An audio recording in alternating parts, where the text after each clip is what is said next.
कुछ लोग कहते थे धारा 370 समाप्त करेंगे तो जम्मू कश्मीर में आग लग जाएगी। धारा 370 डंके की चोट पर हम लोगों ने समाप्त कर दिया।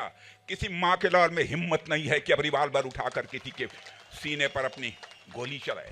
मैं आपसे पूछना चाहता हूं, क्या चाहते हैं आपकी धारा 370 जो समाप्त हुई वह बहाल हो जाए, या किसी के पास कलेजा नहीं है बहनों भाइयों के अब धारा 370 को यहां पर बहाल कर सके। जम्मू कश्मीर के बारे में सारी दुनिया में धारणा बदल चुकी है।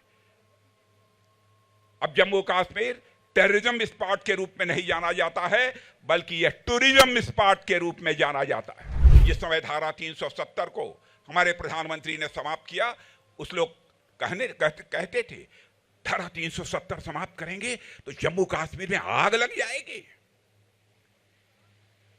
बहनों भाइयों, धारा 370 डंके की चोट पर हम लोगों ने समाप्त कर दिया। किसी मां के लाल में हिम्मत नहीं है कि अब रिवाल्वर उठाकर किसी के सीने पर अपनी गोली चलाए। लेकिन कांग्रेस पार्टी जिस नेशनल कॉन्फ्रेंस के साथ गठबंधन कर रखा है, उस नेशनल कॉन्फ्रेंस ने अपने चुनावी घोषणा पत्र में कहा है हम आएंगे तो जो धारा 370 समाप्त की गई है उसे हम बहाल कर देंगे।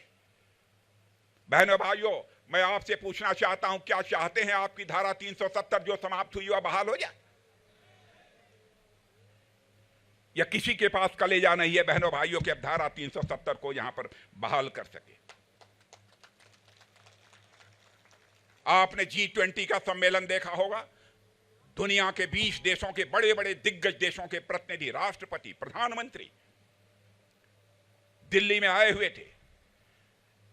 लेकिन शायद आजाद भारत के इतिहास में पहली बार G20 का एक सम्मेलन कहीं पर हुआ था तो कश्मीर घाटी में हुआ था। बहनों भाइयों, इसे कहते हैं सरकार, इसे कहते हैं हुकूमत।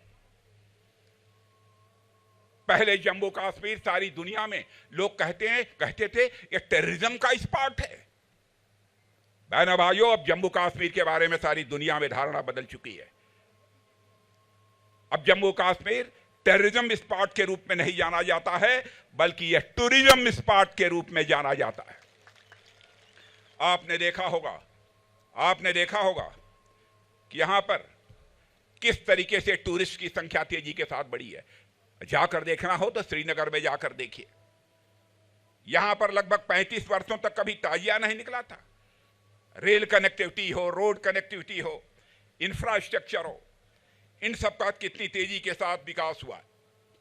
और बॉर्डर के जो अंतिम गांव हैं, जिनकी बराबर उपेक्षा होती रही है, मैं भारत का रक्षा मंत्री होने के नाते मैं कहना चाहता हूं बहनों भाइयों, हम लोगों ने अपने प्रधानमंत्री के नेतृत्व में यह फैसला किया है कि बॉर्डर के पास का जो अंतिम गांव होगा, अब वह इस देश का अंतिम गांव नहीं कहा जाएगा, बल्कि इस देश का पहला गांव कहा जाएगा। बहनों भाइयों, उस बॉर्डर के गांवों का भी हम तेजी के साथ विकास करेंगे।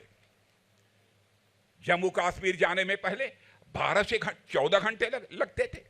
राकेश ठाकुर से मैं पूछ रहा था अब कितने घंटे लगते हैं। इन्होंने कहा साहब अब जम्मू से कश्मीर जाना होता है तो हमको 4 साढ़े 4 घंटे लगते हैं। न्यूज नेशन अब व्हाट्सएप पर खबरों के ताजा अपडेट के लिए न्यूज नेशन के इस QR कोड को स्कैन करें।